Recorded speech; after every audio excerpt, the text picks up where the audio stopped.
Hoy día lo que vamos a hacer es, vamos a cubrir el penúltimo tema del programa, en el que vamos a intentar presentar algunos modelos o hechos estilizados respecto a modelos en los cuales intentamos describir los ciclos económicos y por lo tanto vamos a discutir algunos modelos con los cuales caracterizamos estos movimientos y ciclos. Las series económicas en economía típicamente se descomponen en cuatro componentes, generalmente. Entonces tenemos una serie Y, típicamente lo que hacemos es decir que esta serie Y puede ser descompuesta en cuatro partes. Una parte que es la que llamamos la parte tendencial, otra parte que es la que llamamos el componente cíclico, otra que llamamos el componente estacional y otra que llamamos el componente irregular o no predefinido. Entonces, generalmente estas series pueden ser, cualquier serie puede ser descompuesta en estos cuatro componentes. Obviamente van a haber algunas series que, por ejemplo, no tienen componente tendencial. Algunas series como, en principio, tipo de cambio real, tasas de interés, etcétera, en principio no debiesen tener una tendencia, ya sea lineal o no lineal. Eh, pero hay otras series que obviamente sí la tienen, el producto, el consumo, inversión, etcétera, salarios, todas esas series generalmente tienen algún tipo de tendencia, ya sea lineal o no lineal. ¿Ok? Y típicamente lo que hacemos, lo que vamos a discutir un poco más tarde, para tratar de entender cuáles son los determinantes o cuál es la manera en la que esta variable se genera por el componente tendencial, es que tratamos de discutir los modelos de crecimiento económico. ¿Ok? Entonces, generalmente cuando estamos tratando con fluctuaciones de corto plazo, generalmente ignoramos o nos abstraemos del componente tendencial y nos centramos en los otros tres componentes que tenemos acá. El último de ellos, el componente irregular, es justamente como su nombre lo dice, un componente que no tiene manera de ser predicho por otros componentes, simplemente una sorpresa, un capricho y que no tiene persistencia. ¿Ok? El componente estacional es generalmente un factor que está metido en muchas series de tiempo. Yo que sé, en Chile típicamente este es un mes en el que la actividad económica, bueno, un mes de un año normal, ¿no es cierto? Y en este año obviamente también va a ocurrir, pero en un mes de año normal, típicamente por el tiqui tiqui tiqui, el 18 de septiembre y demás cosas, el producto tiende a caer. En el mes de septiembre respecto a otros meses. Es decir, que siempre va a haber un factor recurrente en todos los septiembres en los que generalmente, independientemente de cuál es la trayectoria de largo plazo del producto, por ejemplo, generalmente el producto tiende a caer en estos meses. En Bolivia esto ocurre en Carnaval, que es nuestro 18 de septiembre, que es cuando la gente generalmente se va de fiesta, etcétera. Y hay otros meses en los cuales regularmente la actividad tiende a ser mayor. Hay otras cosas que ocurren con otros precios, por ejemplo, precios de algunos productos que son estacionales, por ejemplo, el precio de los helados típicamente y la producción de helados típicamente tiende a ser mayor en los veranos que en los inviernos, yo qué sé, las sombrillas o los paraguas tienen un componente estacional bastante fuerte, etc.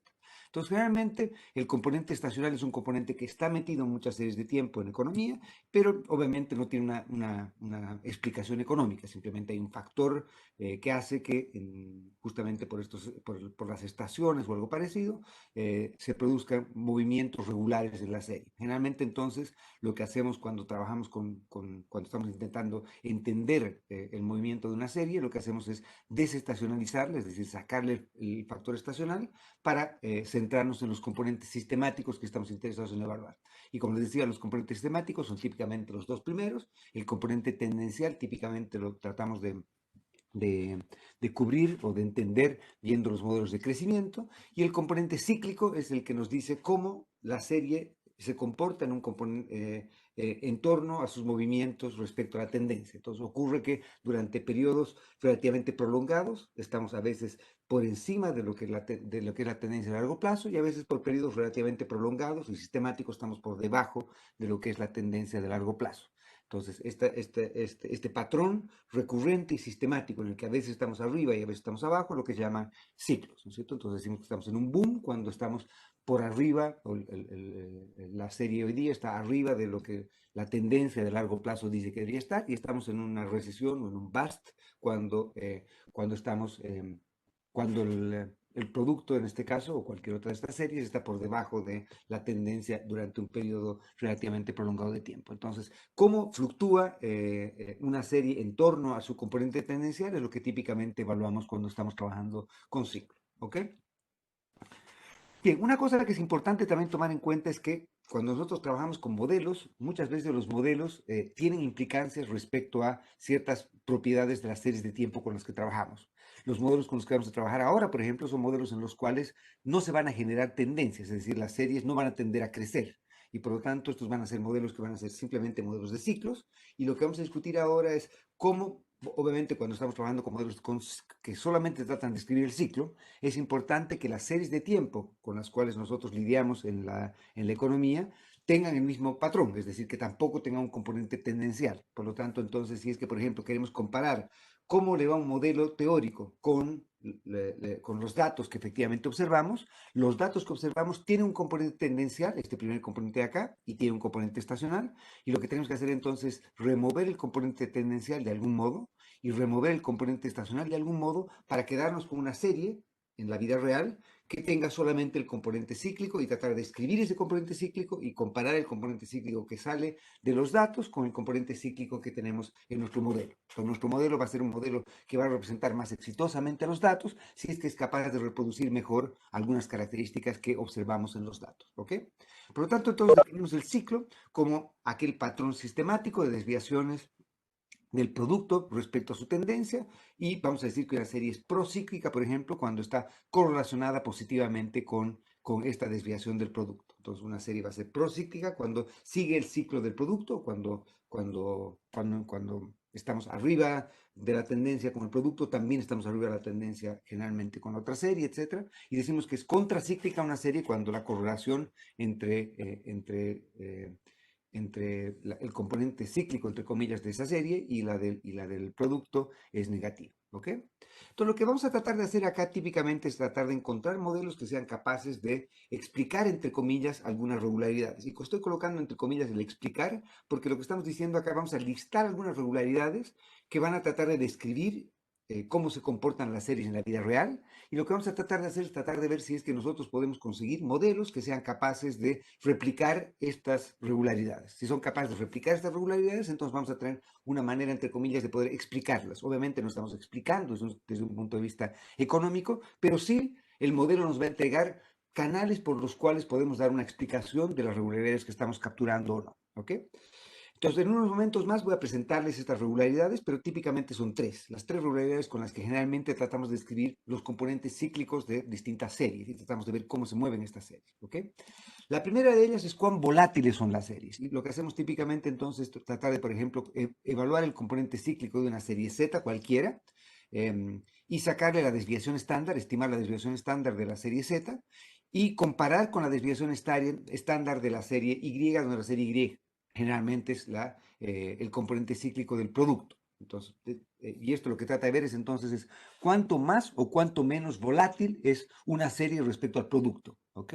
Entonces, por ejemplo, lo que típicamente va a ocurrir es que el consumo generalmente va a ser menos volátil que el producto, la inversión va a ser bastante más volátil que el producto. ¿Ok? Y esto es lo que típicamente observamos en la vida real, y lo que vamos a tratar de hacer es tratar de ver si es que nuestros modelos son capaces o no de explicar este tipo de regularidades. La segunda cosa que tratamos de evaluar es el movimiento, es decir, cuán procíclicos o cuán contracíclicas son distintas series. Y la manera en que evaluamos eso es simplemente viendo la correlación que tiene una serie en este caso, nuestro producto, ¿no es cierto? Entonces vemos si es que, yo qué sé, el gasto de gobierno es procíclico, contracíclico, el consumo es procíclico, contracíclico, la inversión es procíclica, contracíclica, etcétera, etcétera. ¿Ok? Y la otra cosa que tratamos de ver generalmente es tratar de ver cuán persistentes son las series. ¿Ya? Es decir, una vez que nosotros hemos dado un shock a una serie, cuánto tiempo el shock tiende a disiparse. Como este es un componente cíclico, en general tiene que ser un componente estacionario, y por lo tanto los shocks transitorios tienen que tener efectos transitorios. Y lo que tratamos de hacer acá entonces es simplemente evaluar la persistencia de una serie, simplemente evaluando las autocorrelaciones. Entonces vemos la primera, segunda, tercera autocorrelación o algo así, y con eso estamos tratando de ver cuán importante o cuánta memoria o cuán persistentes son los shocks que enfrentan distintas series.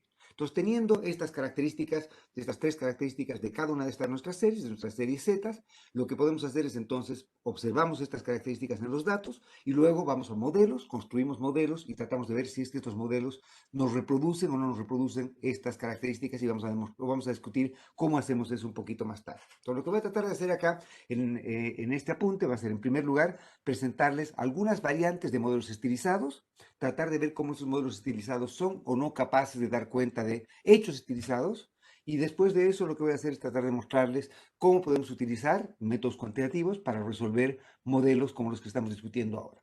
Porque gran parte de las veces, como dijimos en la anterior sesión, gran parte de las veces, lamentablemente, los modelos dinámicos, estocásticos, de equilibrio general, etcétera, no pueden ser resueltos analíticamente y tenemos que tratar de aproximar las soluciones a estos problemas utilizando métodos numéricos. Entonces, lo que voy a hacer es mostrarles cómo podemos resolver este tipo de modelos y cómo podemos simular series artificiales de estos modelos y comparar las series artificiales de estos modelos con la vida real. Entonces, lo que hacemos es simplemente llevar estos nuestros modelos a nuestro computador, hacer que nuestros agentes vivan, entre comillas, en nuestro computador, simular series de los modelos que creamos en nuestro computador y comparar las series simuladas en nuestro computador con las series efectivamente observadas en la vida real. Entonces, nuestro modelo va a ser un modelo al que vamos a tener un poco más de confianza si nuestro modelo es capaz de replicar las características que observamos en los datos. ¿Ok? Eso es básicamente lo que vamos a intentar hacer. Entonces, déjenme, no sé si hay alguna pregunta, alguna duda. Bien, nada hasta ahora. Ok, partamos entonces. Lo que voy a hacer entonces ahora va a ser, voy a partir, y como ven esta parte es algo que no estaba en los apuntes iniciales, si es que lo hicieron, les pido otra vez volver a la página del curso y bajar los apuntes actualizados. Lo que voy a hacer entonces, voy a partir con un modelo como el que partimos en la clase anterior, que era un modelo en el cual habíamos introducido por primera vez el stock de capital y por lo tanto teníamos decisiones no triviales entre consumir hoy día y posponer consumo. Va a haber una tecnología mediante la cual nosotros vamos a poder suavizar nuestro consumo intertemporalmente, que es acumulando este bien y haciendo que este bien sea capaz después de producir bienes en el futuro, ¿no es cierto? Entonces vamos a introducir al modelo acumulación de capital y lo que voy a hacer entonces, voy a describir este modelo, voy a presentarles este modelo y voy a tratar de simplemente, voy a tratar de hacer algunas cosas que van a, ojalá, ser un poco novedosas respecto a lo que han visto típicamente. Lo que vamos a hacer es vamos a mostrar un modelo en el cual la solución centralizada y la solución descentralizada van a ser distintas. La solución descentralizada es la solución en la cual los agentes en un mercado, en un entorno competitivo, toman cada uno decisiones individualmente, los consumidores, los hogares, las firmas, el gobierno, etcétera. Y de esas decisiones resultan los equilibrios, que es lo que hemos estado discutiendo la anterior clase también. Hemos descrito y hemos definido nuestro equilibrio competitivo de este modo. Y lo que les mostraba en la clase anterior era que bajo ciertas condiciones ese equilibrio competitivo iba a ser Pareto eficiente, ¿no es cierto? Y nuestro equilibrio competitivo iba a ser un óptimo de Pareto, ¿ok? Lo que ocurría en ese caso era es que no existían distorsiones y ahora lo que vamos a hacer es vamos a crear distorsiones y como vamos a crear distorsiones, que es lo que lamentablemente ocurre en la vida real, entonces en la vida real al haber estas distorsiones va a ocurrir que el equilibrio competitivo no va a ser Pareto óptimo, ¿ya? Va a haber un equilibrio que vamos a llamar el equilibrio centralizado, típicamente también se llama el equilibrio del planificador central, y vamos a ver que obviamente esto es simplemente un abuso de terminología, pero vamos a mostrar que el equilibrio centralizado, entre comillas, va a ser un equilibrio que va a ser superior al equilibrio competitivo, pero vamos a demostrar también, o vamos a discutir la lógica de por qué eso no debiese ser tremendamente relevante en la vida real en general también. ¿Ok?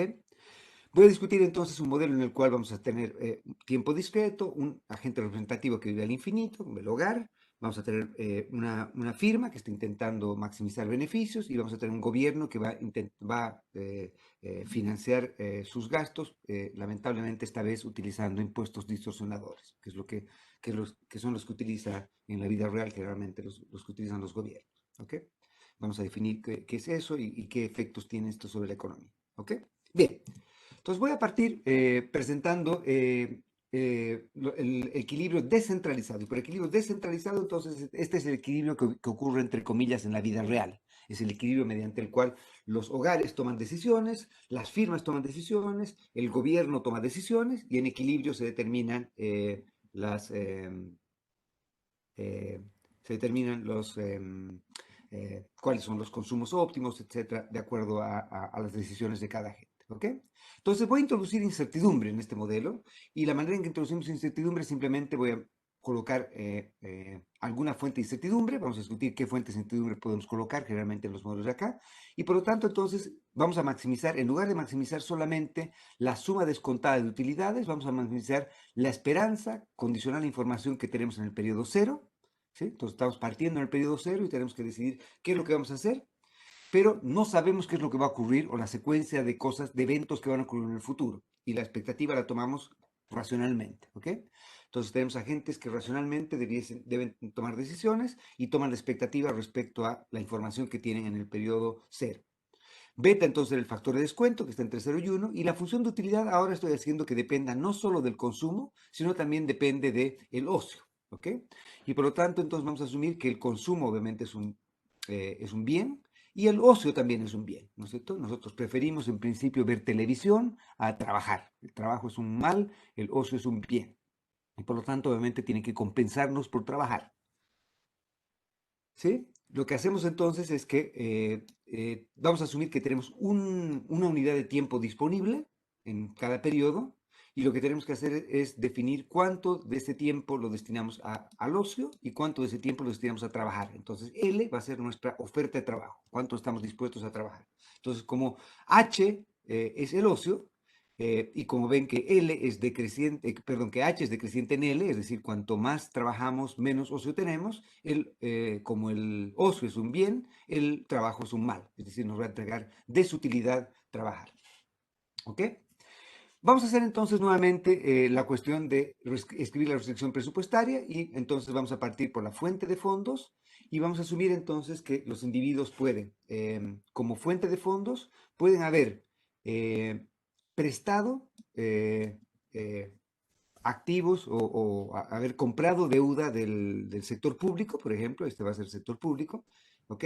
Entonces, los individuos pueden haber demandado deuda del sector público que vencía en el periodo T y el sector público se comprometía a pagarnos el principal más los intereses. Entonces, esta D sub T va a ser el interés que nos pagan por la deuda pública que ha sido contratada el periodo anterior. Entonces, esta es una fuente de fondos porque nosotros estamos recibiendo esto que prestamos el periodo anterior. Si es que nosotros nos hubiésemos prestado, si hubiésemos sido deudores netos, este B hubiese sido negativo y hubiese sido un uso de fondos porque hubiésemos tenido que estar pagando esto, entonces esto hubiese ido al otro lado de la restricción, ¿ok?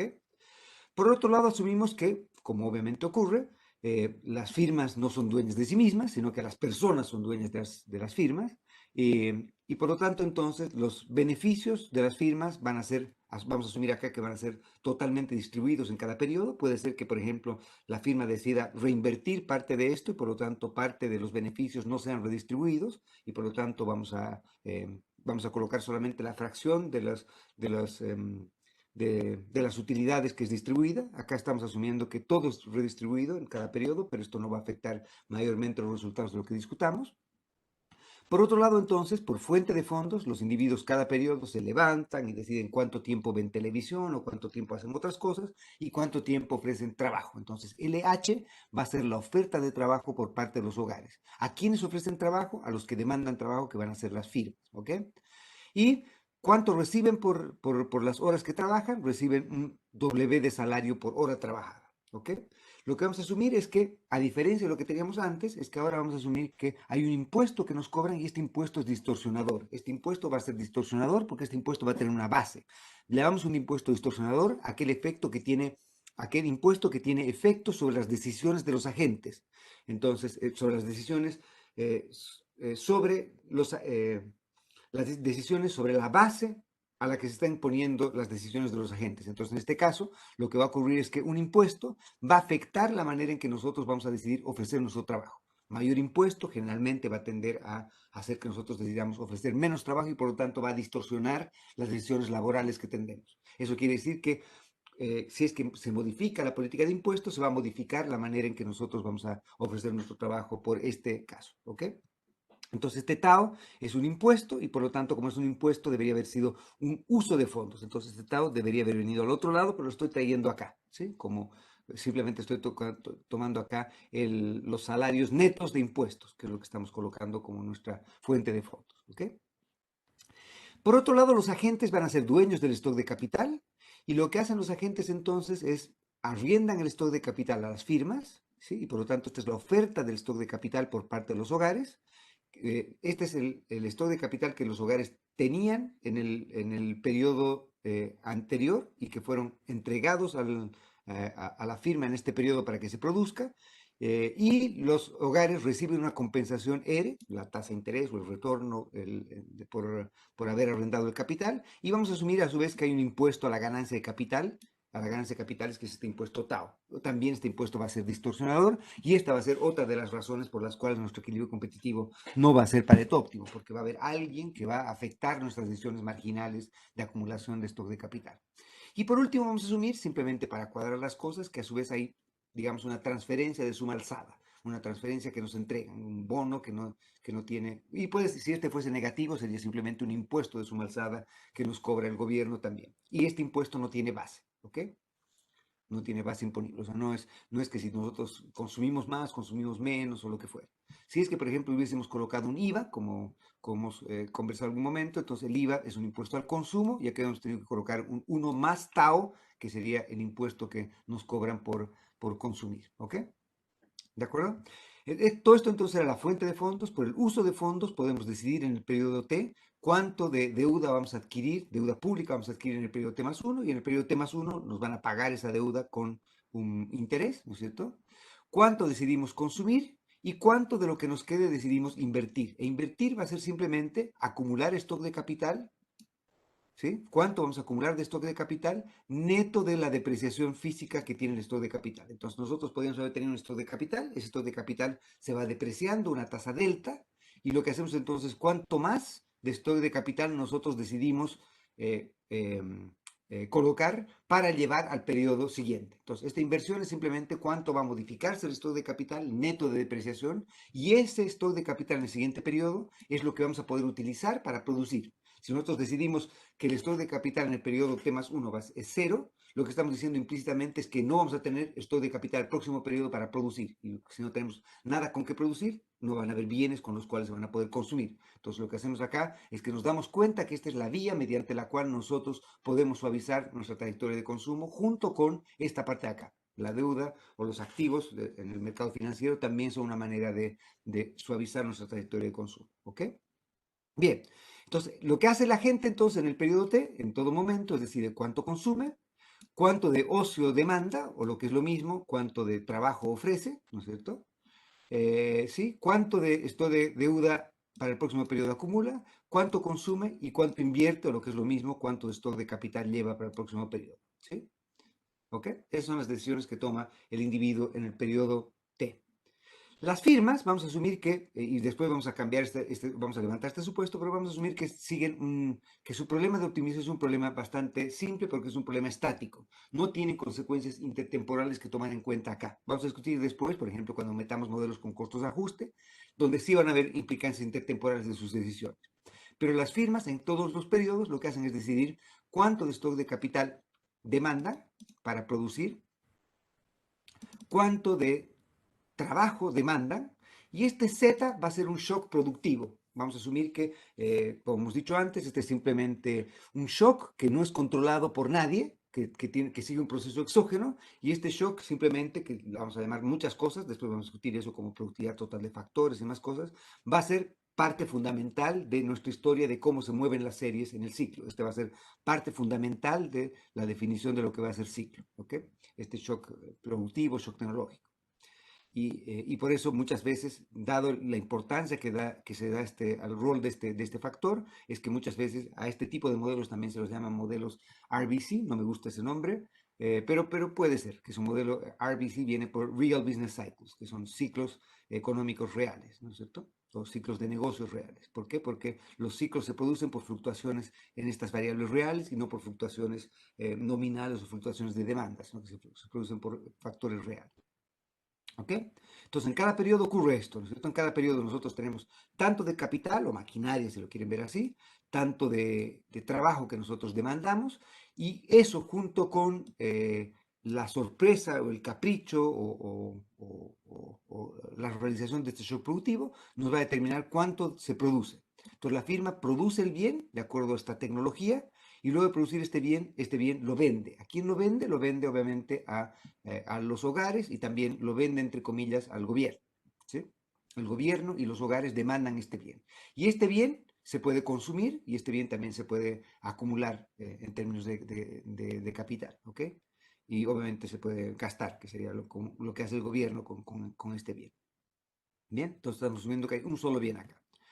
Y a su vez, por parte de los costos, lo que tiene como costos la firma es que la firma puede demanda trabajo, ¿no es cierto? Y tiene que pagar un salario W. Recuerden que este salario entonces es el salario de mercado y obviamente este salario va a ser lo que vamos a llamar una de las variables que vamos a llamar variables de estado controlable. ¿Por qué? Porque este va a ser una variable que ni las firmas ni los hogares pueden afectar individualmente, pero en equilibrio de las decisiones de oferta de trabajo y de demanda de trabajo, de las decisiones de oferta de capital y de demanda de capital, se van a determinar los precios de estas variables. Y todos los precios están en unidades del bien de consumo, del bien final. ¿Ok? Entonces estamos asumiendo que el precio acá, recuerden que acá está el ingreso total, ¿no es cierto? Este es el beneficio, debe ser ingreso total menos costo total. El ingreso total es P por Q, pero estamos asumiendo que el P es un precio relativo en este caso, y es el precio relativo respecto al bien de consumo, y por lo tanto el precio relativo va a ser siempre 1. Entonces, todos los demás precios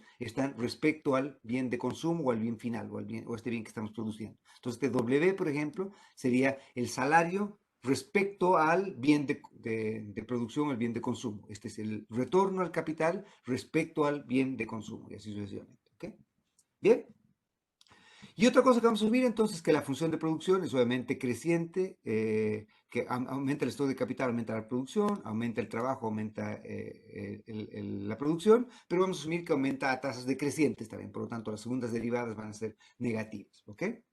Bien, finalmente entonces tenemos al gobierno y el gobierno tenemos por un lado la fuente de fondos y por el otro lado el uso de fondos. Entonces el gobierno lo que hace es que por el lado de fuente de fondos, el gobierno puede endeudarse y estamos asumiendo que la deuda se contrae con el sector privado, ¿sí? Y por lo tanto, entonces, esta es la demanda deuda por parte de los hogares y esta es la oferta deuda por parte del gobierno, ¿sí?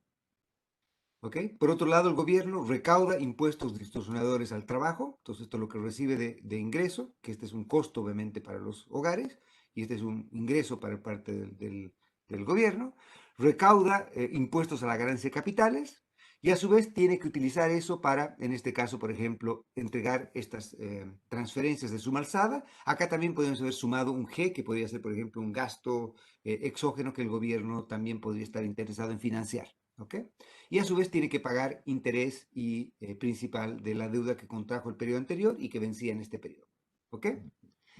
Entonces, si ustedes miran esto que estamos teniendo acá, lo que pueden hacer es consolidar las restricciones que tienen por todo lado. Entonces, partimos, por ejemplo, sabiendo que en equilibrio el beneficio, que es esta parte de acá, va a ser finalmente parte de lo que los hogares van a recibir. Entonces, en equilibrio, ustedes reemplazan toda esta expresión de acá y la colocan aquí, en lugar de esta parte de acá. Lo que va a ocurrir después es que, obviamente, bueno, eso vamos a ver en un minuto más. Eh, sí, lo vamos a ver en un minuto más. Sí, lo vamos a ver en un minuto más. Eh, pero este sería el equilibrio descentralizado. En el equilibrio centralizado, que el equilibrio entre comillas del planificador central o el dictador entre comillas, lo que ocurre es que el planificador central internaliza una cosa, que está sacando plata por un lado, que sería, está cobrando impuestos distorsionadores por este lado, y por otro lado está devolviendo lo que está recaudando en impuestos por este TAO. ¿Sí? Este TAO entonces son transferencias que entrega el gobierno. ¿Sí? Y como entonces se da cuenta que lo que está entregando, lo que está sacando por un bolsillo, lo está entregando por el otro. A su vez, el gobierno saca del sector privado. y lo recibe por este lado, pero tiene que devolverlo al sector privado el próximo periodo. Si tuviésemos un solo agente, que por lo tanto, como es un solo agente, no puede endeudarse consigo mismo.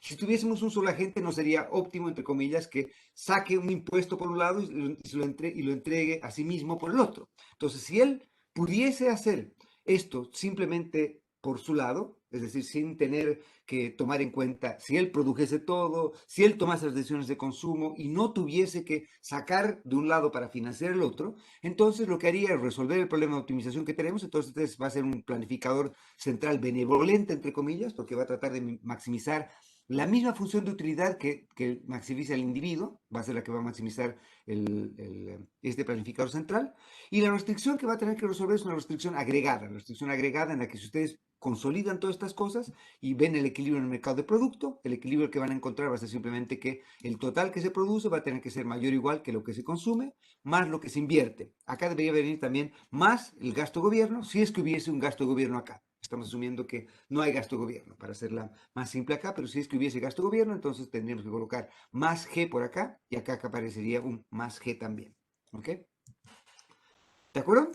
Y entonces lo que voy a hacer es mostrarles qué ocurre cuando resolvemos el problema de un equilibrio competitivo, cuando resuelven el problema los hogares, y qué ocurriría si es que resolviese este problema no los hogares, sino el planificador central que internaliza los efectos de todas las distorsiones, ¿ok? Que internaliza entonces este efecto de acá, que es devuelto por este lado. Obviamente esto es algo que no se puede hacer en la vida real. O sea, el gobierno cobra impuestos distorsionadores y afortunadamente, entre comillas, no puede determinar cuánto consumimos, cuánto invertimos, a qué hora nos despertamos, etcétera, etcétera. ¿No es cierto? Que esas decisiones las tomamos los agentes libremente.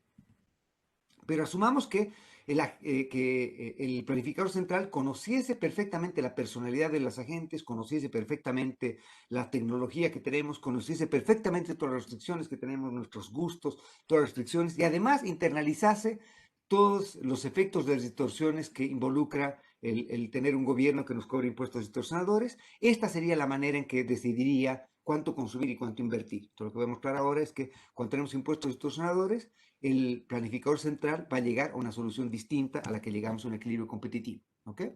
Entonces, lo que hago acá simplemente, desarrollen esto con calma en la casa, es mostrar el problema de la ecuación de Bellman que intentamos resolver acá. Entonces, lo que tenemos acá es simplemente, otra vez, lo que hemos dicho antes, es maximizar esta función que teníamos antes, esta de acá, ¿sí? La intertemporal, pero quebrada en, entre comillas, dos periodos, que sería hoy día y el resto de nuestra vida, ¿no es cierto? Entonces, esta B es la función de valor y esta sería la manera en que expresamos la función objetivo que teníamos acá. ¿Sí? Tenemos que encontrar cuál es la forma de la función de valor y todavía ni siquiera hemos descrito cómo es la función de utilidad, cómo es la función de producción, por lo tanto, esta es simplemente una respuesta teórica que estamos dando a cómo resolvemos este problema. Y esta es la restricción que hemos colocado, pero la estoy colocando con, como hemos dicho antes, sin subíndice o sin supraíndice o sin tilde, quiere decir algo en el periodo T, y con prima, quiere decir algo que decidimos para que nos va a afectar en el periodo T más 1. ¿Ok? Bien, entonces hemos dicho cuáles son las variables de control: el consumo, el ocio o el trabajo también, si es que acá incorporamos que ocio es igual a 1 menos el trabajo, ¿sí? Después, cuánto deuda demandamos para el próximo periodo, cuánto de deuda pública y cuánto de stock de capital llevamos al siguiente periodo. Entonces les voy a pedir que ustedes demuestren que si es que ustedes resuelven este problema, el problema del agente representativo que tenemos acá, del hogar, van a llegar a estas condiciones de primer orden que tenemos aquí. ¿Ok? Si resuelven el problema de la firma es bastante trivial, es simplemente escoge cuánto de capital demanda y escoge cuánto de trabajo demanda, entonces simplemente va a igualar el valor de la productividad marginal del capital y el valor de la productividad marginal del trabajo con su costo, en este caso el salario y el ERE, ¿no es cierto? El retorno que tiene que pagar al capital o al dueño del capital por arrendarlo. Y por lo tanto, entonces lo que va a llegar es que la productividad marginal del capital tiene que ser igual al ERE y la productividad marginal del salario tiene que ser igual perdón, del trabajo tiene que ser igual al salario. ¿Ok?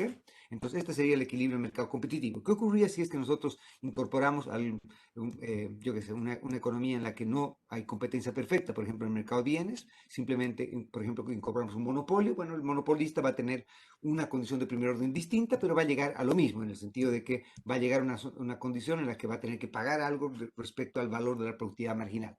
En este caso no va a ser igual a la productividad marginal exacta, sino al valor de la productividad marginal. ¿Ok? Bien. El equilibrio de una economía centralizada es el equilibrio en que resolvemos el problema que tenemos acá, este equilibrio de aquí, ¿sí? En el cual no tomamos en cuenta ninguna decisión que, yo qué sé, de lo que le damos lo que ofrecemos acá, lo demandamos acá, sino que internalizamos que el dueño de la firma es el hogar y por lo tanto incorporamos esto directamente acá. Que el impuesto que cobramos acá lo devolvemos acá y por lo tanto incorporamos esta restricción directamente acá. Que la deuda que contrajimos acá la devolvemos acá y por lo tanto todo esto lo consolidamos y llegamos a la restricción que tenemos acá. Si resuelven el problema, entonces, ¿cuál es el problema acá? Nuevamente, ¿cuánto consumir? ¿Cuánto trabajar o cuánto ocio demandar? Y cuánto de stock de capital acumular. Y las decisiones a las que van a llegar van a ser justamente estas tres que tienen acá. Lo que quiero que vean entonces es que esta decisión de acá va a ser, entre comillas, la misma. Va a decir que la utilidad marginal va a ser el multiplicador que tenemos acá. Esto va a ser, no va a ser igual, vean, porque acá estamos diciendo la utilidad marginal del ocio es igual a, tenemos que entonces trabajar hasta que se nos compense por eso, ¿no es cierto? Entonces vamos a decidir trabajar hasta que somos indiferentes entre ver un poquito más de televisión y que se nos compense por no ver esa televisión y trabajar. Y la compensación acá es la productividad marginal del trabajo, ¿no es cierto? ¿Sí? Ven acá que la diferencia está en que acá está metido el impuesto. Y justamente esta es la razón por la cual este impuesto es distorsionador. ¿Por qué? Porque la decisión de trabajo va a ser distinta cuando tenemos un impuesto distorsionador que cuando no lo tenemos. ¿Sí? Acá internalizamos que lo que se nos cobra el impuesto se nos devuelve por otro lado y por lo tanto esto no va a afectar la decisión, esta es la solución irrealista entre comillas, y acá estamos tomando en cuenta la solución realista, la que toman los agentes, es decir, que cuanto más trabajan, lamentablemente más les van a cobrar de salario, de impuesto, y por lo tanto eso va a afectar su decisión de cuánto trabajan. ¿Ok? Y por otro lado, obviamente, esta decisión no está tomada en cuenta. ¿Por qué? Porque en el equilibrio centralizado, lo que es deuda de uno es, lo que es activo de uno es pasivo de uno mismo y por lo tanto está internalizado que esto no se toma en cuenta. Y finalmente, esta es la decisión de acumulación de stock de capital. Y vean que la diferencia que acá está es que acá está la productividad marginal del capital, ¿sí? Y acá está tomando en cuenta esto mismo que es la productividad marginal del capital, pero obviamente neto de el costo del impuesto que nos cobran por ganancia de capital. Y por lo tanto, otra vez tenemos que el impuesto va a afectar las decisiones de acumulación de capital y va a distorsionar las decisiones de inversión. ¿Ok? Entonces, demuestren que estas son las soluciones de los dos problemas que hemos discutido. Y en el equilibrio descentralizado, lo que tienen que hacer simplemente es consolidar las restricciones que hemos discutido acá, todas estas que tenemos aquí, consolidar las restricciones y van a llegar a mostrar que tenemos esto acá. Y esto nos dice simplemente que la oferta de deuda pública tiene que ser igual a la demanda de deuda pública en el periodo T más 1 y en el periodo T, en todos los periodos, que la oferta de trabajo tiene que ser igual a la demanda de trabajo, que la oferta de capital tiene que ser igual a la demanda de capital y finalmente que consumo más inversión tiene que ser igual al producto, ¿sí? Entonces, demuestren que esto es a lo que llegamos. Entonces, lo que va a ocurrir es que cuando internalicen todas estas cosas que tienen acá, este que es un impuesto va a estar por un lado por las fuentes y por el otro lado por los usos, y cuando impongan el equilibrio de que oferta es igual a demanda, entonces este tau se les va a ir con este tau, este otro tau se les va a ir con este otro tau, este t se les va a ir con este t, etcétera, y este b se les va a ir con el otro b, lo que es demanda, lo que es ingreso para uno va a ser costo para el otro, entonces el equilibrio en el mercado de bienes, esto es lo que va a ocurrir. ¿Ok?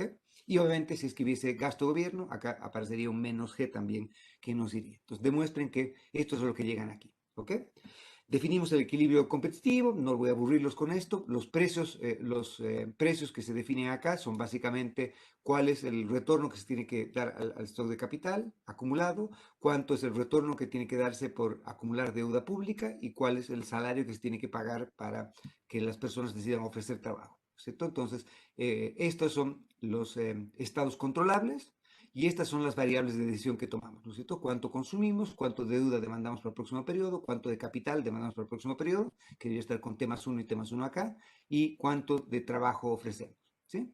Y bueno, lo mismo que hemos hecho antes. Entonces acá tenemos que resolver el problema de las firmas y de los hogares. Entonces decimos que esta es que los dados, los precios relativos, las decisiones de los hogares resuelven su condición de primer orden, dados los precios relativos, las secuencias de capital y de productos son las decisiones, resuelven el problema de la firma y los mercados se vacían. ¿Ok? Una cosa que justamente podemos demostrar es que si es que nosotros tomamos en cuenta cuáles son las diferencias que existen entre el equilibrio centralizado y el descentralizado, por ejemplo, en la acumulación de stock de capital, obviamente vemos que lo que va a ocurrir es que si es que los impuestos distorsionadores fueran iguales a cero, si es que el tau fuese igual a cero, entonces tendríamos que el equilibrio competitivo va a ser exactamente igual al equilibrio centralizado. ¿Sí? Lo que ocurre entonces en el equilibrio centralizado es que el planificador central, entre comillas, internaliza que lo que es sacado, por un lado, por impuestos distorsionadores, es devuelto por el otro lado, en este caso por impuestos de suma alzada o gastado, si es que hubiese habido un gasto de gobierno metido por ahí.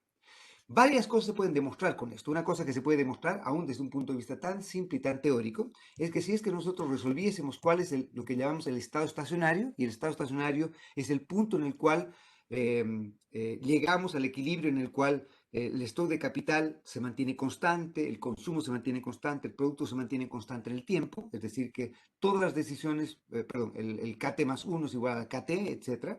Si nosotros resolvemos este problema de acá y encontramos el estado estacionario, es posible demostrar, traten de hacerlo ustedes, que el stock de capital que se acumula en el equilibrio competitivo va a ser una función decreciente de los impuestos a la acumulación de capital, lo cual es intuitivamente obvio, ¿no es cierto? Entonces, si nosotros, los impuestos son un costo y todo costo es un mal, y por lo tanto, al ser un mal, lo que va a ocurrir es que nos distorsionan las decisiones de acumulación de capital y nos desincentivan a acumular capital, nos desincentivan a invertir.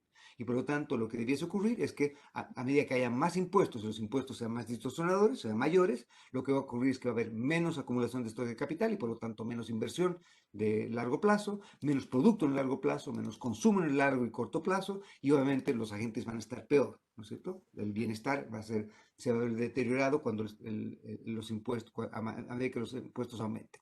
Y por lo tanto entonces la acumulación de stock de capital va a ser una función decreciente del impuesto al capital. Traten de mostrar efectivamente que esto es así, utilizando simplemente estas ecuaciones que tienen acá, esta ecuación que tienen acá. ¿Bien? ¿Ok? Y por lo tanto, entonces, claramente, el equilibrio competitivo no es ya Pareto eficiente. ¿Por qué no es Pareto eficiente? Porque obviamente podríamos hacerlo mejor, entre comillas, si es que resolviésemos el problema del planificador central, en el cual todas las distorsiones son tomadas en cuenta, internalizadas, y por lo tanto tomamos decisiones en las cuales no distorsionamos las decisiones de acumulación de capital y de trabajo. Pero obviamente esto no es mucho más... el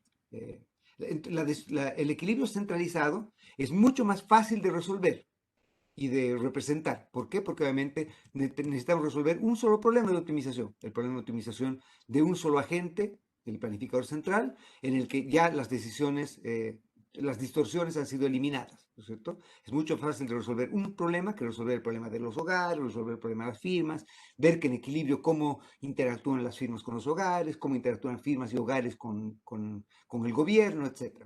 El equilibrio centralizado es mucho más fácil de resolver que el equilibrio descentralizado.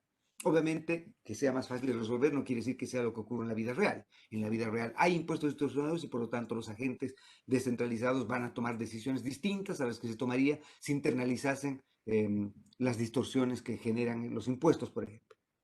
¿Ok? Una cosa que mucha gente toma como si fuese una medalla de honor para decir, bueno, entonces el planificador central lo haría mejor y por lo tanto una economía centralizada o planificada lo haría mejor que una economía competitiva, es una persona que no entiende la lógica detrás de la economía, detrás de la implicancia que está diciendo. Lo que estamos diciendo simplemente es que obviamente un equilibrio centralizado va a tener, va a ser mejor que un equilibrio descentralizado, pero la fuente de distorsión es una fuente que es justamente la que en principio después queremos clamar que sea la que resuelve el problema. Es decir, tenemos un, entre comillas, dictador o un planificador central que va a decidir cuánto consumimos, cuánto ahorramos, cuánto invertimos, cuánto trabajamos, etc. Pero es ese mismo planificador, asumo, el que nos está cobrando impuestos, el que nos está distorsionando las decisiones que tomamos. Si el planificador no distorsionase las decisiones, nuestro equilibrio competitivo sería Pareto óptimo, y eso ya lo hemos visto, lo hemos demostrado. Por lo tanto, acá no es justo decir que gracias a las distorsiones, debiese ser mejor una economía planificada que una economía competitiva. Eso es falso. Lo que ocurre es que es fruto de las distorsiones que la economía competitiva no puede alcanzar un Pareto óptimo. Y las distorsiones y los impuestos en este caso son los que hacen que el equilibrio competitivo no sea Pareto óptimo. Pero para que el planificador central lo haga mejor que un equilibrio competitivo, tiene que ocurrir que el planificador central tiene que conocer exactamente todo lo que es relevante en esta economía. Tiene que saber exactamente cuáles son los gustos y preferencias de los agentes, tiene que saber exactamente cuál es el factor de impaciencia o de descuento de todos los agentes, tiene que saber exactamente cuánto los agentes valoran ver televisión y cuánto no, tiene que saber exactamente cuánto los agentes valoran consumir hoy día respecto a mañana, tiene que saber exactamente cómo es la función de producción y no solo eso, sino que tiene que ser tan eficiente como lo sería una empresa al producir esto. No solo tiene que saber cómo es la función de producción, sino que acá los incentivos están dados para que en equilibrio los activos sean, perdón, los recursos sean utilizados eficientemente. El planificador central tiene que saber no solo cómo es la función de producción, sino que los incentivos tienen que ser generados para que se reproduzca este equilibrio, cosa que obviamente en la vida real generalmente no ocurre. ¿Ok?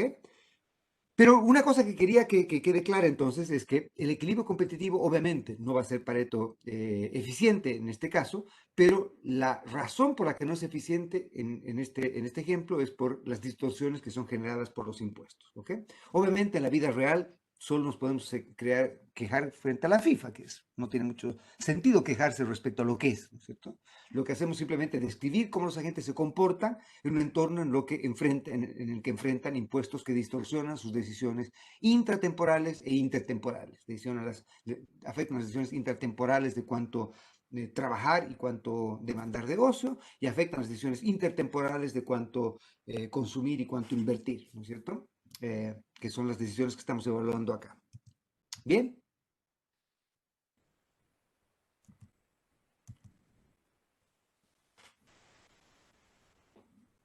Ok. Lo que voy a hacer ahora entonces va a ser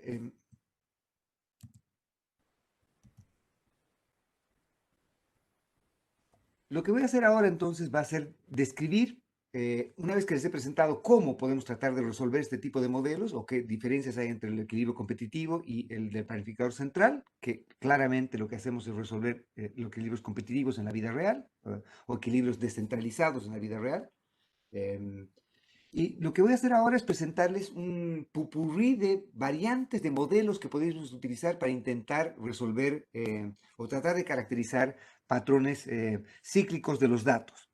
Y lo que voy a tratar de hacer es convencerlos que, y no solo convencerlos, sino que ustedes se van a convencer también, que que, que estos modelos son tremendamente exitosos, modelos bastante simples, van a ser tremendamente exitosos para tratar de capturar hechos estilizados de la vida real. Entonces, lo que tengo acá es un conjunto de hechos estilizados que los he sacado de una combinación de un paper de King, de Killian y Prescott y de King y Revelo, que nos dicen que estos son lo que caracterizan como hechos estilizados entre comillas. ¿Ya? Esto es de la economía de Estados Unidos. Si ustedes quieren ver, hay un paper de Berguán y Suárez del 2001 que trata de hacer lo mismo para Chile. Tratar de caracterizar lo que son estos hechos utilizados. Ustedes en la última tarea van a hacer lo mismo con la base de datos que ustedes han estado trabajando. Van a tratar de medir estos hechos utilizados y van a tratar de utilizar algunos de los modelos que vamos a discutir un poco más tarde para tratar de, con esos modelos, tratar de replicar estos hechos utilizados. ¿Ok? Entonces, como les decía, hay tres cosas que típicamente tratamos de medir para caracterizar las propiedades cíclicas que observamos en los datos y por lo tanto estos van a ser los hechos utilizados que intentamos replicar con nuestros modelos. ¿Ok? Entonces, en la primera columna lo que tenemos es la volatilidad, en la segunda tenemos la ciclicidad, que es la correlación que tiene una serie con respecto al producto, y la última que es la persistencia. ¿Ok? Entonces vamos a medir la volatilidad simplemente, como hemos dicho, la razón que existe entre la desviación estándar del componente cíclico de cada una de estas series con el componente cíclico del producto. Y por lo tanto, entonces, la razón entre la volatilidad de el producto respecto a sí mismo es 1, y por lo tanto lo que tenemos acá es que el consumo, por ejemplo, tiene un 73% de la volatilidad que tiene el producto. ¿Sí? Entonces es menos volátil el consumo de lo que es el producto. ¿Cuánto menos volátil? Veintitantos por ciento menos volátil. ¿Sí? La inversión es muchísimo más volátil que el producto, es 4 punto algo veces más volátil que el producto. ¿Okay? La inversión es tremendamente más volátil que el producto. Y este es un hecho estilizado bastante obvio que existe. De hecho, una de las cosas que ocurre, probablemente una de las cosas que habría que corregir de lo que se ha hecho acá, es que, por ejemplo, si ustedes observan la serie del consumo en algunos países emergentes, el consumo medido directamente como se mide en cuentas nacionales, algunas veces aparece como si fuese más volátil que el producto. Y eso alguna gente ha tratado de ver como si fuese una anomalía de economías emergentes, que en economías emergentes el consumo es más volátil que el producto. Y en realidad esa no es una anomalía, sino es una manera de haber medido esto simplemente. El consumo que nosotros estamos evaluando es el consumo que debería ser el consumo típicamente de un bien que es un bien no durable. Los bienes durables son bienes que son catalogables más bien como bienes de inversión más que como bienes de consumo.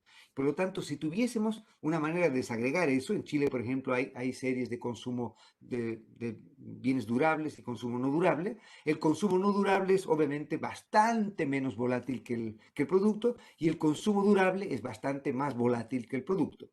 ¿Sí? Y por lo tanto, ¿por qué? Porque el consumo de durable es visto más bien como si fuese un bien de inversión, entre comillas, más que un bien de consumo. Por lo tanto, si es que ustedes hiciesen bien esa depuración, entonces no deberían llegar a tener un problema acá. Perdón, Nicolás hace una pregunta. Dice, ¿cómo cambiaría la volatilidad de la inversión considerando variación de inventarios y formación de capital por separado? Recuerda que la inversión, ¿no es cierto? La inversión es uno de los problemas que vamos a tener en la vida real es tratar de tener una manera de poder medir adecuadamente inversión, ¿no es cierto? Porque inversión debiese ser justamente, desde un punto de vista teórico, debiese ser cambio, variación del stock de capital, ¿no es cierto? Y por el otro lado, depreciación. ¿Sí? Por otro lado, depreciación. Entonces, lo que tenemos que tener es una manera de poder medir o calcular depreciación y como no observamos series de capital, lo que tenemos que hacer es formar una serie de capital utilizando algún método. Entonces, muchas veces utiliza este método que se llama el método de inventarios perpetuos. Y este método de inventarios perpetuos simplemente partimos con un stock de capital que sea consistente con un nivel de inversión que observamos para un periodo en particular y anclamos eso con nuestra depreciación y con esa depreciación acumulamos nuestro stock de capital. Pero justamente la pregunta que hacía Nicolás es una pregunta importante porque el problema que tenemos es que la medición de inversión requiere tomar decisiones respecto a justamente lo que decía, de cómo evaluamos acumulación de stock de capital. Vean que acá tenemos la variación del stock de capital es simplemente KT más 1 menos KT, ¿sí? Que sería esta parte de acá, KT más 1 menos KT. ¿Sí? Y por otro lado, tenemos que tomar en cuenta la parte que es eh, la reposición del capital depreciado. Y por otro lado está entonces este delta de acá. Entonces, lo que aparece en cuentas nacionales es una manera en la cual se ha intentado resolver este problema, que es justamente cuantificar cómo, desde un punto de vista agregado, podemos tomar en cuenta la variación de inventarios, la acumulación de stock de capital y la depreciación. Son todas estas decisiones que se tienen que tomar para llegar a lo que definimos como inversión. Entonces, esto no es trivial de hacer. Si quieren, les puedo mandar algunas referencias de algunos documentos que tratan de hacer eso, de cómo podemos llegar mediante distintos métodos a recuperar, entre comillas, secuencias de acumulación de stock de capital en base a inversiones medidas y en base a algunos supuestos respecto a la depreciación. ¿Ok? Bien, entonces, después el trabajo es bastante menos volátil que el producto, los salarios son bastante menos volátiles que el producto y la tasa de interés es obviamente bastante menos volátil. Todas estas deberían ser variables reales, ¿no es cierto? Entonces necesitamos tener salarios reales, necesitamos tener tasa de interés real para evaluar la volatilidad. Y después, ¿qué ocurre acá? Vean que lo que ocurre acá son básicamente lo siguiente. El consumo es fuertemente procíclico, la inversión es fuertemente procíclica, el empleo es fuertemente procíclico y los salarios son fuertemente procíclicos. Vamos a ver que esta es una parte, estas dos partes de empleo y salarios van a ser justamente los retos más importantes que vamos a tener para intentar caracterizar las propiedades cíclicas de los datos. Vamos a ver que distintos modelos van a entregar distintas implicancias. Estas primeras van a ser bastante fáciles de replicar. ¿Sí? Toda esta parte primera va a ser bastante fácil de replicar. La parte del empleo es la parte que va a ser un poco más difícil de replicar y por lo tanto vamos a tener que discutir algunas variantes de modelos que puedan resolvernos este problema. Y por otro lado tenemos que la tasa de interés suele ser contracíclica. ¿Sí?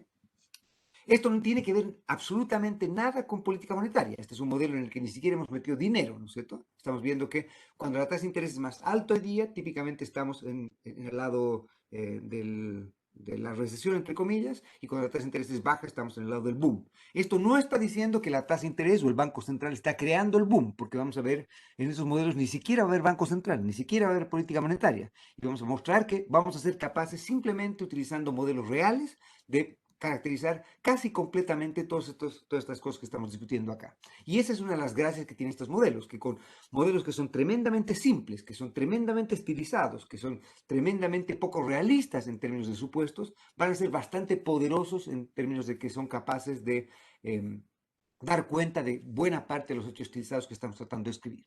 Y finalmente, la columna que trata de evaluar persistencia. Persistencia la vamos a medir simplemente por la primera autocorrelación de la serie. Entonces, el producto es bastante persistente, el consumo es algo menos persistente que el producto, la inversión es algo más persistente que el producto, el empleo es algo más persistente que el producto y los salarios y la tasa de interés son bastante menos persistentes que el producto. ¿Ok? Entonces, otra vez medida la persistencia por simplemente la primera autocorrelación, es decir, cómo se correlaciona el producto, el componente cíclico del producto, con un rezago del componente cíclico del producto, una vez que hemos sacado el componente estacional y una vez que hemos sacado el componente tendencial. Recuerden que hemos hecho todas estas descomposiciones que hemos dicho antes. Entonces, ya hemos removido el componente tendencial de la serie, hemos removido el componente estacional de la serie. Nos quedamos simplemente con el componente cíclico y el irregular. Y calculamos todos estos hechos estilizados para esos componentes de la serie. Entonces ya les hemos desestacionalizado y ya les hemos sacado todas estas cosas acá. Entonces, estas son las conclusiones a las que llegamos. El consumo es bastante menos volátil que el producto y que la inversión. Los salarios y las tasas de interés son bastante menos volátiles que el producto. Lo único que es contracíclico es la tasa de interés. Todas las demás variables son bastante persistentes. Y lo que hacemos entonces es que esto es, entonces, entre comillas, lo que resume esta economía. Y lo que tenemos que tratar de hacer es encontrar candidatos a modelos que sean capaces de replicar estos hechos. ¿Ok? Obviamente, entonces, dependiendo de cómo calculemos estos hechos, vamos a tratar de ver, y los hechos que tengamos, vamos a tratar de ver qué modelos van a ser mejores para poder dar cuenta de estos hechos. ¿Ok?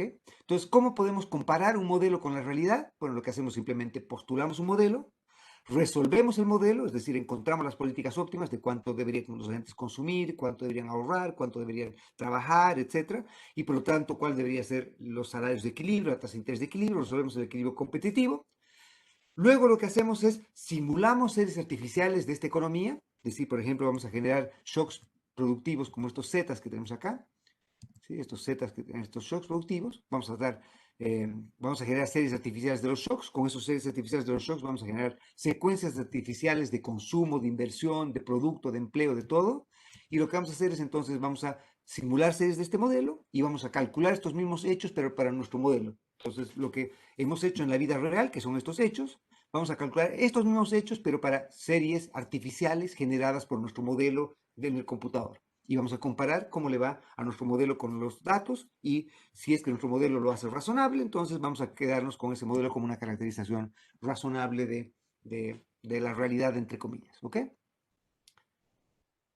Bien, vamos a partir entonces presentando un caso simple que va a ser el caso de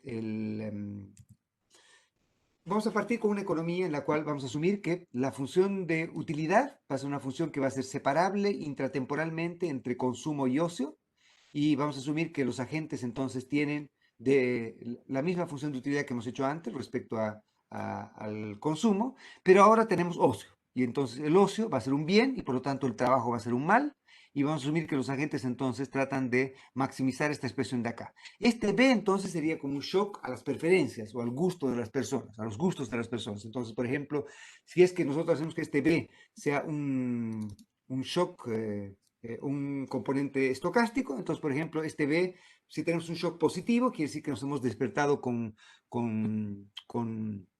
yo que sé, con mucha pereza, entre comillas, y por lo tanto que hoy día no queremos trabajar mucho, ¿sí? Y si es que el B es un poco más bajo hoy día, entonces hoy día nos hemos trabajado con ganas de trabajar o con menos ganas de ver televisión, y por lo tanto, entonces este B puede afectar también las decisiones que tenemos acá. Y este B vamos a ver que tiene un efecto importante o es importante para tratar de dar cuenta de algunos hechos estilizados que se observan en los datos y que no podemos caracterizar si es que hacemos que este B sea fijo.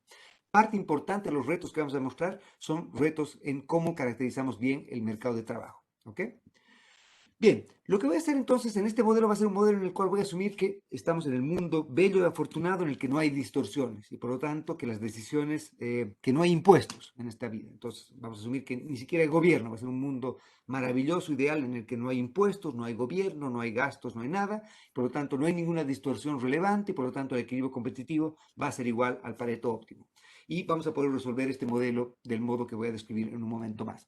Si es que no pudiésemos hacer eso, entonces tendríamos que resolver el problema descentralizado de cada agente, imponer las decisiones las restricciones de vaciamiento de mercado y con eso llegar a las condiciones de equilibrio. ¿Ok? Bien, entonces voy a asumir entonces que la función de producción es una función de producción que es Kapf-Douglas entre capital y trabajo. Entonces, alfa va a ser el retorno o la participación del estado de capital en el producto, ¿no es cierto? Y 1 menos alfa va a ser la participación del trabajo en el stock de producto. Entonces, este alfa sería, por ejemplo, 1 menos el excedente de explotación. Entonces, en el PIB típicamente ustedes tienen el PIB lo pueden ver por tipo de gasto, por fuente, y también lo pueden ver por a quién se distribuye, entre comillas. Entonces tenemos por un lado excedente de explotación y por otro lado masa salarial. Entonces el alfa sería el componente de excedente de explotación y el 1 menos alfa sería el componente de masa salarial. Obviamente en Chile y en América Latina, donde existe un sector informal relativamente importante, muchas veces de modo incorrecto, creemos por ejemplo, algo que debería ser atribuible a masa salarial es atribuido a veces a excedente de explotación. ¿Ok? Y por otro lado tengo este último componente, entonces tengo este E elevado a la Z, donde este Z va a ser el shock productivo. Y voy a asumir que este shock productivo sigue un proceso AR1. ¿Ok? Entonces voy a asumir que el shock productivo es la fuente de incertidumbre que tenemos acá. ¿Ya? Entonces va a ser que en algunos periodos, por alguna razón, yo que sé, supongamos que este shock llovió o no llovió, y entonces acá podemos tener el mismo stock de capital, podemos tener el mismo número de empleo, de trabajo, pero tuvimos la suerte de que llovió mucho y por lo tanto el mismo capital y el mismo nivel de empleo a veces nos va a entregar más producto y a veces nos va a entregar menos producto, dependiendo de cómo sea la organización de este shock. ¿Ok? Entonces, este Z, este shock productivo que va a ser el que va a dictar las fluctuaciones de la economía. Y por lo tanto, este va a ser una variante de un modelo de ciclos reales, entre comillas, porque los ciclos van a ser generados por fluctuaciones o por cambios en esta variable Z. Vamos a tratar de dar un poquito de teoría respecto a este Z un poco más tarde también. ¿Ok? ¿Qué tenemos que hacer entonces? Como agentes, decidir cuánto de este producto lo consumimos y cuánto lo invertimos. Y la inversión es, como hemos dicho, el cambio en el stock de capital neto de depreciación. ¿Sí? ¿Ok? Bien, y eso es. Entonces lo que tenemos que hacer es simplemente decidir cuánto consumir, cuánto trabajar y cuánto de capital llevar al próximo periodo. ¿Sí? ¿Cuáles son las variables de control? En este caso, entonces, las que hemos dicho antes, nuestro C, nuestro KT más 1 y nuestro L, ¿no es cierto? ¿Y cuáles serían las variables de estado? La variable de estado en este caso sería el Z, ¿no es cierto? ¿Sí? ¿Cuánto es el stock de capital con el que partimos? ¿Sí? ¿Sí? Y pare de contar, diría yo. ¿Sí? ¿Por qué? Pues estamos resolviendo el equilibrio centralizado. ¿Qué va a ocurrir? Que en el equilibrio centralizado, cuando resolvamos esto, vamos a encontrar que el trabajo, cuánto nosotros ofrezcamos de trabajo, tiene que ser compensado por el consumo que vamos a recibir fruto de ello. Por lo tanto, obviamente, sabemos que la productividad marginal del trabajo va a ser igual al salario. Por lo tanto, el salario va a ser simplemente esta productividad que tenemos acá. ¿Sí? Por otro lado, tenemos la decisión de acumulación de capital, que es esta decisión de acá. Vean que acá estamos reproduciendo exactamente lo que teníamos aquí. ¿Sí? Exactamente lo que teníamos aquí. Estas condiciones solo porque estamos haciendo que el tau sea igual a 0. Y ahora ya le hemos dado una forma funcional específica a la función de utilidad y una forma funcional específica a la función de producción. ¿Sí? Y por lo tanto, entonces, de estas dos decisiones, si las combinamos, llegamos a la decisión que nos muestra la decisión entre cuánto trabajar y cuánto de capital llevar al próximo periodo. ¿Sí? Con eso resumimos entonces las decisiones intratemporales e intertemporales que estamos tomando en cuenta acá. ¿Ok?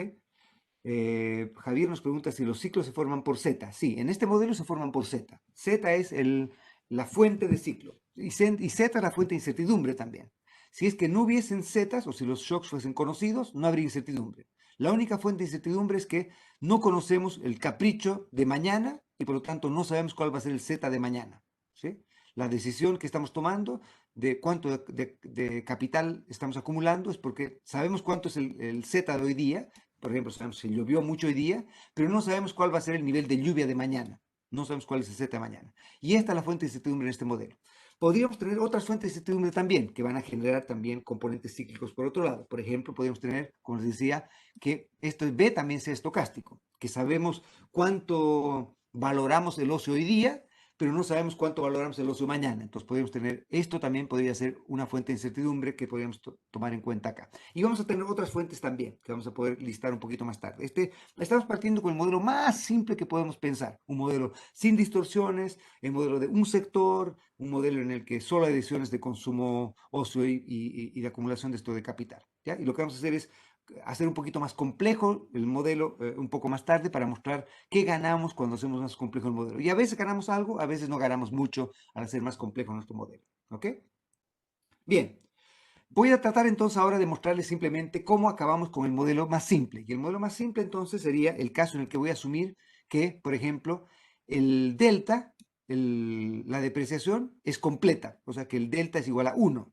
Si el delta es igual a 1, quiere decir que el kt más 1 va a ser igual al it, y por lo tanto en lugar de it coloco simplemente kt más 1, y puedo reemplazar en lugar del consumo, en lugar de consumo, meter esta expresión de acá. Y por lo tanto me quedo con una función de utilidad que es logarítmica en los dos factores y que tiene una restricción que es Kappa-Douglas, que ya ha sido incorporada en la función de utilidad.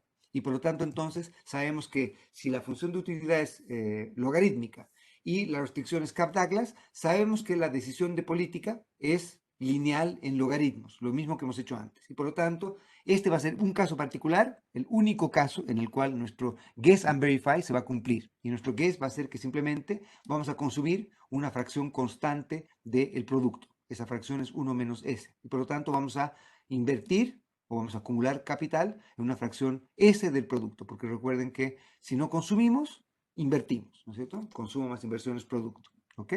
Y por lo tanto lo que tenemos que hacer es encontrar cuál es el S que resuelve este problema y ver si es que efectivamente hemos tenido un guess razonable de eso. Y si es que ustedes hacen eso, entonces se dan este guess, toman estas condiciones de primer orden que tienen acá, resuelven el problema para este guess, van a encontrar que otra vez el guess va a ser correcto y que vamos a invertir alfa por beta del producto de hoy día. ¿Sí? El stock de capital que vamos a llevar para el próximo periodo va a ser alfa veces beta el, el producto que tenemos en el periodo T. Lo llevamos para el periodo siguiente. Y por lo tanto, 1 menos alfa beta es lo que nosotros consumimos. Y la otra cosa que les voy a pedir que demuestren es que en este caso particular les va a dar la solución que van a encontrar para el trabajo, va a ser que el trabajo va a ser siempre constante. El trabajo es simplemente una constante. ¿Ok? Traten de demostrar que eso es efectivamente el caso acá. ¿Ok? Bien, una vez que han hecho eso, entonces, ustedes saben cuál es la manera en que se acumula capital y cómo se consume, y saben cuánto se trabaja, y por lo tanto saben cuál es el salario y cuál va a ser la productividad marginal del capital. Ustedes podrían simular seres artificiales de esta economía. ¿Cómo lo hacen? Hemos asumido, por ejemplo, que los shocks productivos, este U, siguen una distribución normal y por lo tanto el Z va a ser normal, condicional en el ZT-1 y por lo tanto E elevado a la Z va a ser una distribución que es log normal. ¿Sí? Entonces E elevado a la Z va a ser log normal y Z es normal. Entonces lo que hacemos es simplemente simulamos seres artificiales de U, es decir, generamos mediante el computador, pedimos que nos generen números artificiales de U que se distribuyen normales, con media cero y varianza sigma cuadrado. Si conocemos los valores de todas las variables, de alfa, de todos los parámetros, perdón, de alfa, de beta y de B, si nos damos valores para esas variables, para esos parámetros, vamos a llamar los parámetros profundos, porque van a ser parámetros que vamos a asumir que no cambian con la función de, oh, perdón, con cambios en políticas. Entonces, si nosotros nos dicen los valores para rho, nos dicen los valores para el sigma cuadrado, nos dicen los valores para el beta, nos dicen los valores para el b y nos dicen los valores para el alfa, ¿sí? Dado que el delta es igual a 1, lo que podemos hacer es simplemente resolver ese modelo, ¿sí? Entonces acá les he dado un modelo, una manera simple, ustedes van a tener que jugar con la tarea que tienen, simplemente me he dado algunos valores de eso, y con esos valores simulo series artificiales del U, ¿sí? Simulo series artificiales del U, dado un Z inicial, van a generar series artificiales del Z, ¿sí?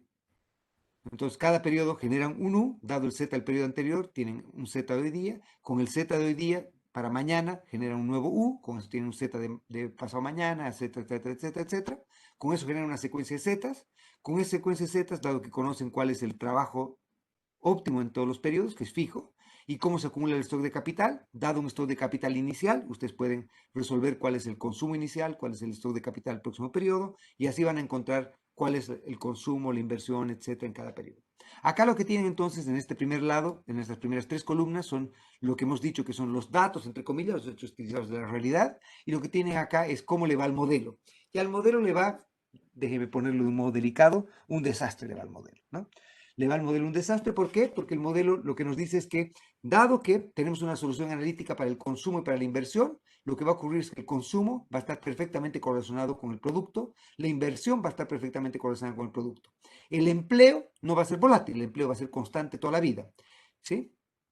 Y por lo tanto, entonces, lo que va a ocurrir, y el salario va a tener una correlación perfecta con el producto. Por lo tanto, entonces, y el empleo, como decíamos, no tenía ninguna volatilidad, el empleo no tenía, eh, el empleo era cíclico, ¿sí? El empleo como era constante, no empleábamos más ni menos cuando estábamos en un ciclo alto-bajo. Y a su vez, en términos de signo, tenemos que la tasa de interés es procíclica y no es contracíclica. O sea que si me preguntan, este modelo es un modelo bastante desastroso, entre comillas, para tratar de caracterizar estos datos. Obviamente lo que hemos hecho acá es simplemente que hemos tratado de presentar un modelo simple con el cual podemos resolver este modelo con lápiz y papel, ¿sí? Y lo que les quería mostrar es simplemente que el modelo más simple que podemos pensar es un modelo que tiene algunos éxitos entre comillas, ¿no es cierto? Nos reproduce que el producto y todas las demás variables son persistentes, pero obviamente a veces son demasiado persistentes, a veces son un poco persistentes, como en este caso. Todas las series son procíclicas, excepto esta y esta de acá. Comparten los signos por lo menos, y en volatilidades la verdad es que hacen un pésimo trabajo. Por lo tanto, entonces lo que tenemos que tratar de hacer es tratar de encontrar una manera de poder resolver estos problemas de un modo más razonable. Y eso es justamente lo que hago después. ¿Ok?